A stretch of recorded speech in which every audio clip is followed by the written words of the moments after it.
goes off 5 times a day, was going outside, and it was just like incredible to like have this big view of like I'm one of the only believers in this country. Right now, it's just very, very humbling when you think about here I'm sitting in this large group, and you know you believe in we believe in Jesus, and there's not even this many believers in the entire country right now. So very, very eye-opening. And this is a man you'll see his picture all around this country. His name is Ataturk, or that's his like name, and he's kind of equivalent. I think he was the first president of Turkey. He came in, I guess, when they were in a really low state, and kind of like brought their nation back together.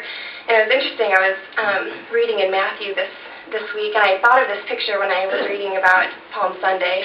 You know how Jesus came in riding on a donkey, you know, in humility, and you know he's the Savior of the world, and yet here's this man who is known and adored and loved and you know cherished in this country. And yet he's but a man who you know maybe pulled a nation back together, but they have no idea who the real you know King and Savior of the world is. So it's just kind of interesting, but you'll see his face all over the place, and he's like one of the first people that they'll tell you about when you want to learn about Turkey. So you never say anything negative about Ataturk in Turkey. You never do. So here is a little bit of our food cultural experience. This is one of the first drinks we tried, and I was actually warned about this from people who have gone before us. This is called Iran, and it's like a watered-down sour cream is what it tastes like. They absolutely love this stuff, and they eat it all the time. They drink it all the time with their meals. I feel like I was maybe more prepared. Heather was really shocked. And here's a couple other dishes we had. This was Londa. She is a lover of cheese, and so this was one of our very first meals, and she got mozzarella cheese, which you never find in Turkey, so she was just like thrilled. And this is Heather, and she's actually lactose intolerant, so this meal works out really well for her because it's like a pizza, except it has lamb bits on it, and then I think like spices and peppers and things, and you like roll it up, but it has no cheese on it, but it's kind of similar to a pizza type style. But I ate a lot of lamb while I was in Turkey, which was really good. And they put fries and everything. It's really very healthy. And this is, if you've seen the Chronicles of Narnia, Turkish Delight, if you've heard of that. And this is where they actually sell it all over in the markets, and there's a million different styles of it. Wish I could have brought it back for you, but I actually never tasted it, because I don't really like gummy things. But that's Turkish Delight.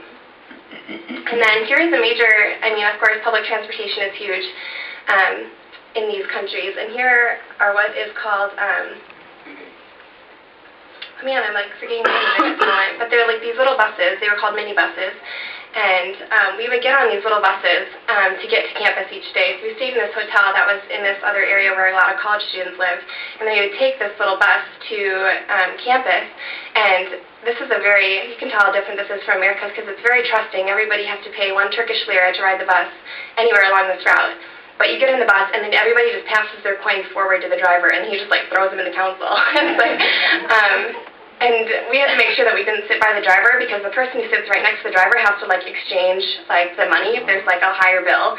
So we got into some situations where there was like the only seat that was left was right by the driver, and we're like, we don't know how to speak the language. But it turned out fine, and most of the time Kayla and the other people on staff were able to really help us get where we needed to go. So I didn't actually learn very much of the language. I only know merhaba, which is hello, really. So he said that a lot. But what was really funny, one day when we were riding dolmuş, these are called dolmuşes, I just remembered, a lot of times they get so packed in there that you really can't even sit down, and so a lot of times you have to stand. And my friend and leader, Londa, was like leaning against the door one day, and she was kind of like texting Kayla to like get it so we could get together with her on campus. And the dolmuş had kind of stopped before she like really realized it, and someone opened the door, and she like almost fell out before she like grabbed and put her arms out. And then I was like, oh my gosh, we are such Americans, like falling out of the dolmuş. And then it was later we were on the metro, and we saw the sign that says don't lean against the doors. We got such a kick out of that. But it was funny, the word for foreigner in Turkish is yabancı, and so it was so funny because we knew so little words, but people would always talk about yabancı, and they'd always use that word, and so we'd always know when people are talking about us that it is yabancı. We're talking about it. So we heard that a lot on the dolmuş, people talking about yabancı. This is on campus. This is a little cafe where we did a lot of just talking to students. It was a really easy place to just sit down and talk to people.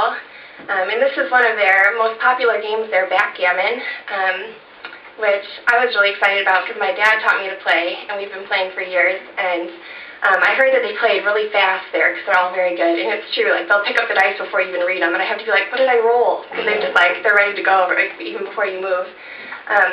So the very first time we walked in this cafe, I saw some people playing backgammon. I was like, I want to talk to them. And so we sat down, and they didn't speak really great English. That's kind of the trick, too. You have to find people that speak English, which a lot of them did. But we got into a conversation, and Kayla kind of came in and joined us kind of halfway through and was able to get their contact information. And hopefully we'll be able to follow up with them in the future. But it was just really fun to be in that place and to play kind of a game that they love to play, and just a really great place for us to get to know students on campus there. And this is their drink of choice. This is chai tea, probably different from what you would order at Starbucks, but they always serve it in these glasses, and it's so hot because it's a hot drink that you have to drink it with your fingers around the rim and kind of tip it up like that. But it's very, very good, and they're such a hospitable, loving people. I mean, probably different from the stereotype you might have of these type of people, but they are so loving, and they would always offer to buy us chai tea, and they would skip their classes to talk to us. They were just really, really gracious people. I have a few more stories about that, but chai tea was definitely a very popular drink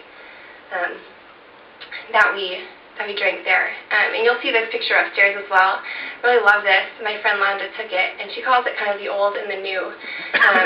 Because in this country, as we were sitting down and talking with students on campus, we really came to learn that there's more of a folk Islam in this part of the world, more than a very traditional practice of Islam. And kind of how it goes here is that young people kind of feel the freedom or the desire to live the way that they want to live. They don't want to dress modestly. They don't want to do a lot of these things. I mean, some do, but I would say overall, I saw a lot more people that looked like myself than looked like this older woman. And as we kind of talked to students about head coverings, was kind of a really popular way to lead into spiritual conversation. And some of them are just like, yeah, it's a choice. Some people choose to, and some people choose not to. And even had a couple of people that we had sat down with, and we're talking about the head coverings, like, yeah, we're bad Muslims. We don't follow the rules. And like Pastor said, they just kind of hope that they'll be forgiven until they really start practicing their religion, which I kind of feel is really similar to Christianity in some ways. You know, I met people in North Myrtle Beach who, they're like, oh yeah, when I'm married and I have kids, that's when I'll really start going to church and I'll get my act together. And it's really similar. I mean, religion is religion. When it's not something that really is personal to you, it's hard to move towards it and really want it to be a part of your life. So that was just a lot of what we learned about the culture there and about the college students in particular. But this is us walking on campus. A lot of what we did there was just pray. We prayed for the students there. We prayed for ministry there. We prayed for laborers to be sent there. And really, it's truly incredible. The more you pray for something, the more your heart just breaks for it. And it was just wild to, walk around this campus, and just seeing people that don't believe and that don't know the gospel. It was just a really great experience to be able to pray for specific things while we were there. And this is Jess in the middle. She's also a stinter there, serving for a year, who went with us to stay. And here's one of the streets, kind of what a typical street looks like. And one night, we did a lot of campus ministry, but one night I got to go with my friend Kayla and one of her friends, Jenny, to a Muslim's home, her apartment, and her name is Dewey Goo. And so automatically I already loved her because her name is Dewey Goo. And I was invited into her home, and she's married. She's a little older. We had kind of gotten to know her through a friend of a friend, and she speaks very, very good English, which is just so great for me because the stinters who are living there are learning a lot of the language, but I just didn't know anything.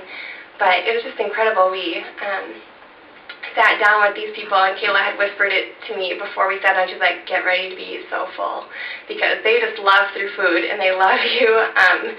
They want you to eat until you can't eat anymore, and we definitely did that. We just sat around this table, and Dewey just brought out dish after dish after dish, and you had, it was just amazing. You had to, the rule was you don't finish what's on your plate if you don't want any more, because they'll just keep following it on top, and her husband are just